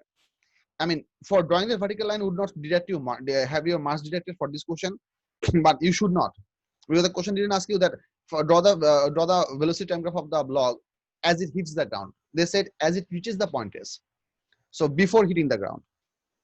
So it's going to have significant vertical velocity. But just because I want to compare these two areas, what I recommend always that you draw a dot line over here to make the examiner understand that you know what you're doing. Drawing this dot line tells the examiner that you are trying to compare these two areas. And you should extend this line up to such an extent so that visually these two areas are approximately equal. What I'm trying to mean is that this line should not be really small. This line should not be really large. It should be somewhat representing these two areas being equal. Do I make sense? Yes. Why did I give a dotted line over here? Did I make sense for that part? Yes, sir. Everyone. Okay, we're gonna take Yes, we're gonna take a break for Maghrib prayer. Let's say 7:10. We're gonna resume class at 7.10. Everyone else, you go ahead, go through the other problems of this worksheet. At 7.10, we'll start work energy power theory. Break for Maghrib.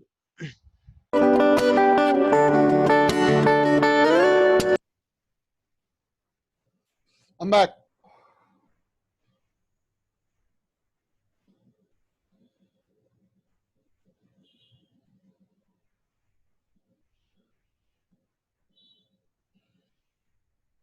All right, kids. Any question about this one? Clear হয়েছে কি ড্রয়িংটা সবার? Yes, sir. একটু আমরা একটু মার্কসিমটা একটু দেখি just to make this problem finish this problem once and for all. We are talking about question number 20 graph. Question 20 এর গ্রাফটা একটু দেখি। দেখো এই ডেসক্রিপশনটা পড়ো, এক্সামিনেশন রিপোর্টটা পড়ো। আমি পড়তেছি না, তোমরা নিজেরা পড়ো, কোনো কোশ্চেন থাকলে আমাকে জিজ্ঞেস করো। Please everyone.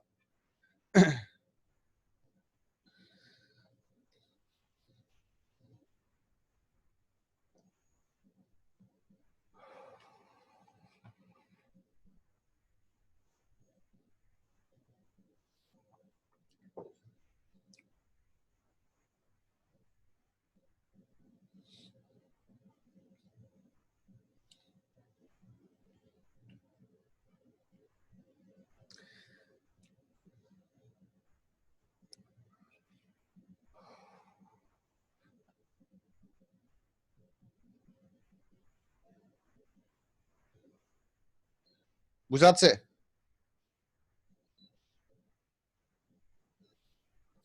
Yes. লাস্টের পয়েন্টটা দেখছো? লাস্টের পয়েন্টটা হচ্ছে মিসিং পয়েন্ট, যেটা আমার ড্রয়িং এ ছিল না।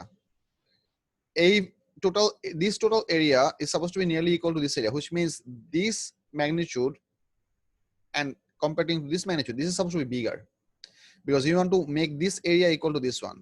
So this has to go farther down the line, preferably for if I draw this drawing up to scale, and the dotted line should be here because these two areas are supposed to be equal. Because if this amplitude, if this height and if this height are equal, then I'm basically showing this area with this one. How about this area?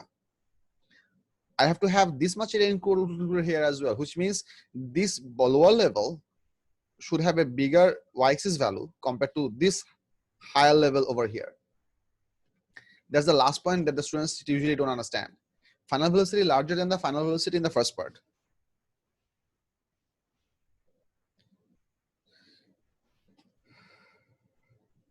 All right, examination report দেখো, examination report কি আছে? হ্যাঁ আছে। The majority of candidates were able to show on the graph the initial constant acceleration from zero velocity until the cable breaks. The two later stages should have shown the log slowing to zero velocity and then accelerating in the opposite direction. The majority of candidates were unable to interpret and then draw these two stages. What? The majority of candidates were unable to interpret and then draw these two stages. They're unable to interpret and draw. They're not unable to interpret and actually draw. They're unable to interpret and unable to draw these two stages correctly on the graph. Yeah, fair enough.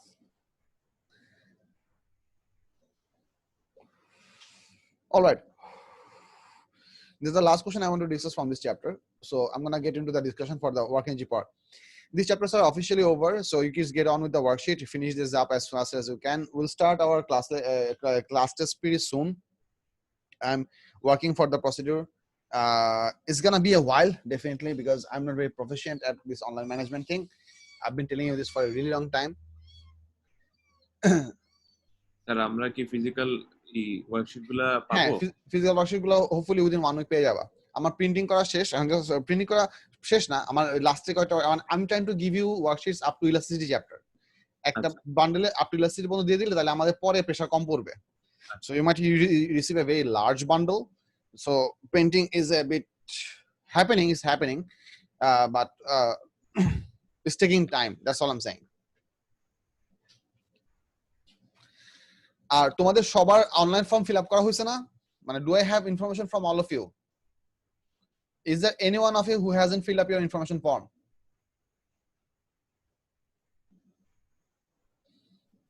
I don't think so. Okay. আর হচ্ছে ঢাকার বাইরে আছো কে কে? ঢাকার বাইরে কেউ আছো এখানে?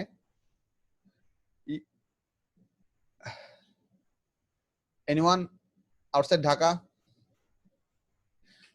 I'm asking because if you're outside Dhaka, I will have to send those parcel through Sundarban Courier Service, and I'll give you the details for how to track your order and everything. I'll help you in the process. যারা ঢাকার ভিতরে আছো, you are most likely to receive it through Pathao services. যারা বাইরে আছো Sundarban Courier Service এ পৌঁছে যাবে within a couple of working days. So yeah, that's so I'm finishing the discussion for working for this chapter over here. I'm gonna start the discussion for the work energy power chapter. Okay, fine. First thing first, you guys know about the work energy power chapter is this. Okay, I'll connect my right pad because I have to do a lot of writing. Kids, give me 2 minutes till I connect my writing pad.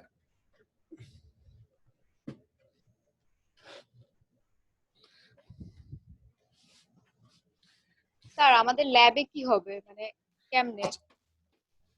আচ্ছা, এখানে বলি তোমাদের lab, আমি lab তো পরীক্ষা তোমাদের দেওয়াই লাগবে, কারণ হচ্ছে তোমার আলটিমেটলি এএসসি পেপার চিপ, এখানে ল্যাবে কোনো এসকেপ নাই। সো ল্যাব কোর্সেসটা আমি কখন স্টার্ট করব, that is highly dependent on the COVID, but no matter when we start, I will finish it with you. I mean, you should mentally be prepared for a really rigorous and intensive lab course. The least amount of time that I personally feel that I require to make the kids understand all the lab proceedings and everything. I mean, the most intensive that I can go is a 3-month course with 2 lab classes per week for each individual. I can accommodate up to 16 people in one batch in my lab classroom. So whether we're gonna offer multiple batches or not is dependent on how many people are actually willing to do lab classes with me, because many of you are already admitted to your school. So if the schools open up, you might feel to do your lab classes in the school. Perfectly good with me. No big deal. I mean, lab course, you don't have to do lab with me just because you're doing your theory with me. But you have to remember your AS results should be done by all of the combination of the 3 papers, paper 1, paper 2, paper 3. So to get good marks, you have to be individually doing good for all these 3 papers. তুমি দুইটাতে খুব ভালো করলা, ধর তুমি P2 P3 তে খুব ভালো করলা, P অনেকে ডাব্বা মারলা, তাহলে তোমার রেজাল্ট আলটিমেটলি খারাপ হবে। So this you have to do good in all of this 3 paper. এটা হচ্ছে একটা ইনফরমেশন। আরেকটা খুব দরকারি ইনফরমেশন হচ্ছে, খুবই দরকারি ইনফরমেশন হচ্ছে যে I am mentally prepared to start the lab courses as late as end of January, so that we will have February, March, April, these 3 months for your lab courses. But like I said, if I have to finish the lab course within 3 months, I'll have to take 2 classes per week. That way I will be able to give you all the ideas, all the mechanism calculation, and have enough practice volume, and also have 1 month of mock on the month of April, where we can take up to 8 mocks, because 2 classes per week, so 4 weeks, 8 classes, so I could take 8 mocks. Lab classes would be 2 hours long. Each lab class will be 2 hours long. I prefer to do it this way because ultimately your exam will be 2 hours long, so you might as well get acquainted with the 2-hour time frame. So that's that. এখন কবে নাগাদ আমরা শুরু করতে পারবো সেটা Covid সিচুয়েশনের উপর ডিপেন্ডেন্ট, বাট লেটেস্ট কবে নাগাদের মধ্যে শুরু করলে আমি শেষ করতে পারবো সেটা আমি তোমাদের একটা আইডিয়া দিলাম। বুঝতে পারছি? স্যার তাহলে যে 8টা মক নেবেন, ঠিক আছে স্যার, বলো এখন সফট পাস কেমনে করা যায় যদি 8টা মকই না? মোস্ট লাইকলি কেসেসে তোমাদের ওই 8টা মকে মানে বলতেছি ওই 8টা মকে তোমার মানে 8টা যে মক নিব সেই 8টা মকে তোমরা এসে পরীক্ষা দিবা। সফট ক্লাসেসের আইডিয়াগুলো হচ্ছে basically to show you how to do those experiments and stuff like that. What I plan to do, it might sound crazy, is that I'm going to do those experiments having video recorded with all the possible things that you might have difficulties with, and I'm upload those solutions as YouTube videos for the lab classes. যে এইখানে problem হতে পারে, এই মেজারমেন্টটা এভাবে নিতে নেওয়া দরকার ছিল, এভাবে নেওয়া হয় নাই, বা তোমাদের ক্যালকুলেশনে এখানে তোমরা বেশি ভুল করছো, and you should see those things, and if you have questions you can ask me. আর ক্যালকুলেশনের পার্ট তো অনলাইনে সলভ করা পসিবল, প্রসিডিউরগুলো আমি প্ল্যান করতেছি যে আমি ভিডিও করে ইউটিউবে আপ করে দিব, মানে I'll do the experiment in detail and then I'll upload that to the YouTube. বুঝতে পারছি? জি sir. So I understand it's new for every one of us, or many of us at least, at the very least, so it might not be a very easy solution, but well, if the situation calls for it, we are helpless.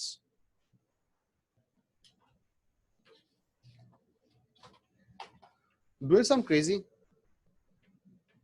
না sir, you sound reasonable. Well, you're trying your best. I appreciate that you understand that. I had to go outside Dhaka for a really short notice and couldn't actually communicate with all the kids properly before. I mean, I couldn't give a official notice to most of my batches, and some of my kids, students and parents actually apparently were very, very worried that what's going to happen, and is it going to be an indefinite break or something. If this kind of things ever সবার কি অবস্থা, মানে Covid situation কি অবস্থা? It's bad everywhere. I was careful, that's all I can say. Whether I got contacted or not, I cannot say it yet because I do not have any symptom. But the COVID situation is bad everywhere. All right, I have connected my pen so I can write.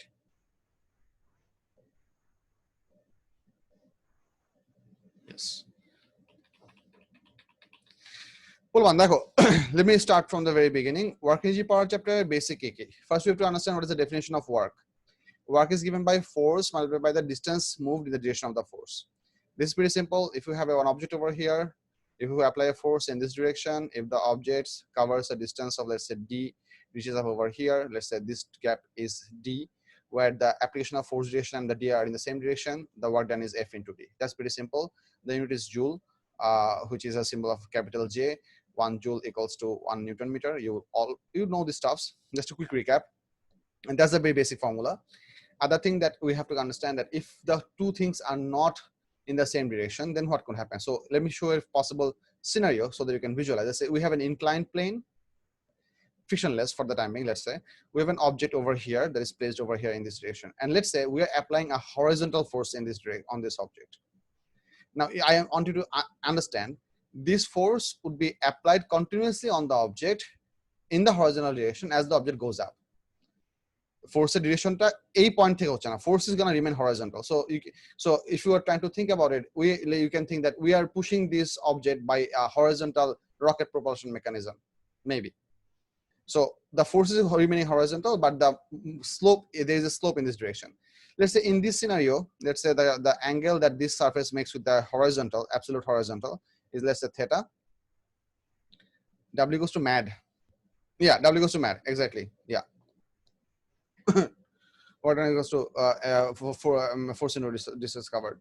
Or if this is theta, and let's say if this object goes from here all the way up to here, this is the final position of the object, and the distance between these two positions is, let's say, if this is D, then we cannot directly use this D information. We have to find out how much of this D is working in this alignment. So there are two different ways we can go from here. So I'm gonna keep this figure over here. I'm gonna copy this figure in another part, so that I can show you two different calculation methods. So one over here, one over here. One way we can go. This is beautiful. I didn't have to draw three figures. I just copy pasted. Life is good. So one of the ways we can go for is that we can either take the component of the displacement in the direction of the force, which would be this much displacement. The object actually moved this much in the direction of the force. So if this is theta, this angle should also be theta, so that this length should be d cos theta. So in that case, the work done would be given by F into d cos theta. That's one way to do this thing. The other thing is that other than having the displacement divided into cos theta component, we can take a component of the force F in this direction. Try to understand. If F is drawn over here and theta is working in this direction, how much would be the component of force in this direction. If this is theta, this is supposed to be theta as well. Now we are using alternate angles. So I can tell you that this F along this direction, this F value should be how much? This should be F cos theta. For those of you who are having a hard time understanding this, let me show you this over here. You have a force over here. If the angle with the horizontal is theta, you can very well write the horizontal component to be F cos theta. Can you not? And the vertical component should be what? F sin theta. F sin theta. So all that I did over here is, other than drawing this horizontal component at the starting point, I showed it over at the end point. So what happened over here is this. This was the F force. I showed the horizontal component at this position. That's all that I did. Other than showing it over here, I showed it over here. Other than showing the angle on the bottom side, I showed the angle on the top side. So if this is F, this horizontal force should be what? F cos theta. That's the variation of these two figures. Can you compare them? দেখো Yeah. বুঝা যাচ্ছে? Yes, sir. So আমি যদি ডিসপ্লেসমেন্টটাকে component না করে আমি যদি ফোর্সটাকে component করি, সেই কেসে আমার ওয়ার্ক ডান হবে কত? সেম জিনিস, W ইকুয়ালস হবে হচ্ছে F cos theta into D। ওখান থেকে আলটিমেটলি দেখো, আলটিমেটলি এই দুটো ইকুয়েশনের এক্সপ্রেশন কিন্তু সেম। আলটিমেটলি কি হলো? তো so that you can write W equals হচ্ছে F into D cos theta। This is a generalized information where the F and D are not aligned to each other and theta is the angle between them. This brings us to a very interesting concept that if this theta value is at any point is 90 degree, then how much should be the value of cos theta? 0. 0. So the work done should be how much? 0. This is the applicable case for circular motion. Let me show you. Let's say I'm going to draw a circular motion. Let's say I'm using brown, deep brown. Let's say this is a circle. This is an object is going around in this circle in a circular motion, not a perfect circle. I can draw the circle with geometric equipment. So why not to do that? So let's say this is a circular motion, an object is going in a circular motion like this. Let's say when this object is located here, I'm choosing a random position. I might as well choose vertical or horizontal position. I'm choosing this position over here. At this point, the instantaneous velocity is tangent to the circle. You know this from your O levels, do you not? This is the velocity direction. And the centripetal force works radially inward. So if this is the center of the circle, the force is working towards this part. So this is the centripetal force. I'm using the subscript C to represent centripetal. You have to understand that because this is tangent to the circle and this is radial, there is always an 90 degree between them, right? Yes. So if you wonder, this is the V, it is the D now. Well, here's the deal. V equals to D by T. Do you know this equation? Yes, sir. I showed you for the vector calculations in one of our earlier classes that because we only have two vector quantities over here, velocity equals to distance over time, these two vector quantities must have the same direction at any point. Do you agree? This is the same thing that is equally applicable for F equals to MA. F and A, vector quantities. This is the same thing equally applicable for what? Give me another equation where you have two vector quantities.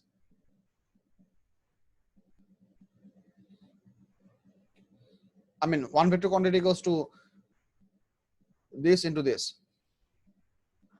W is equal to mg.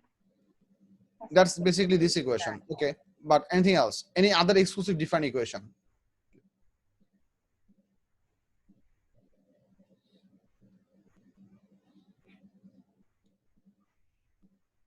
Know this equation? Yes. Yes, sir.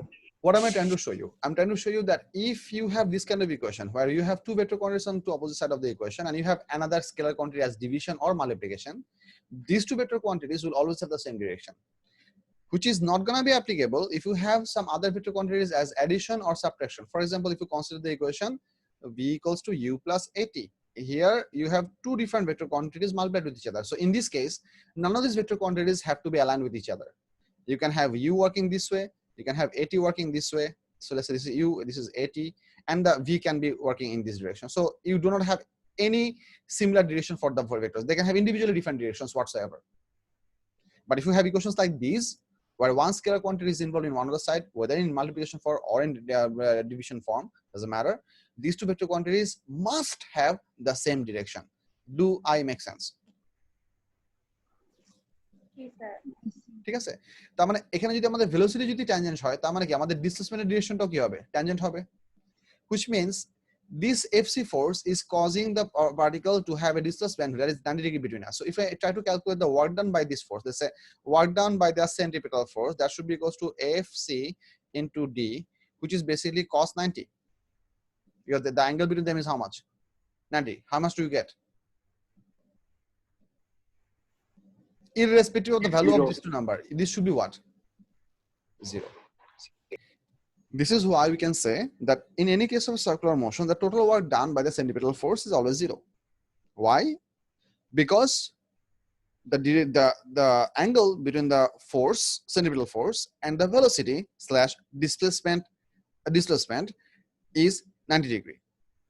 As a result, the work done by the centripetal force is 0. Now you might wonder, this object is actually moving. If the force work done is actually 0, then why this object is actually moving? Well, here's the deal.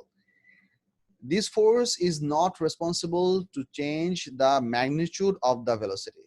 This force is responsible to change the direction. I cannot write the direction symbol. This force is responsible to change the direction of the velocity. So because of this force, del V happens. But that del V doesn't come in terms of magnitude change. So it is possible that this object is going in this direction at, let's say, 10 meters per second.